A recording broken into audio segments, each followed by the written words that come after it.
అరికపూడి గాంధీని public accounts committee chairman చేస్తూ bulletin issue చేశారు. దీనికి సంబంధించి అంటే ఇది ఒక పెద్ద joke.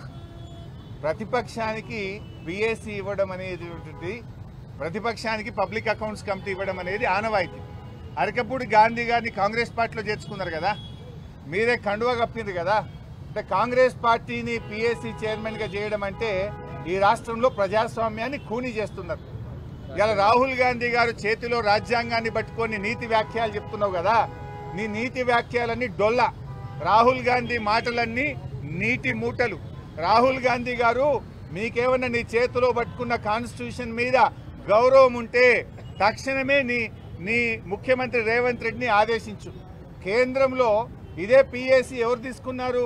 KC Venugopal. Congress party రాష్ట్రాల ఇన్ఛార్జ్ ఎవరైతే ఉన్నారో కేసీ వేణుగోపాల్ పిఎస్సి అధ్యక్షుడు ఉన్నారు.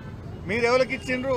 బీఆర్ఎస్ నుంచి కాంగ్రెస్లో చేరినటువంటి అరికపూడి గాంధీకి పిఎస్సి ఇవ్వడం అంటే రాజ్యాంగాన్ని నిట్ట నిలువున పట్ట పగలు ఖూనీ చేయడం, ఇది రాజ్యాంగాన్ని పరిహాసం చేయడం.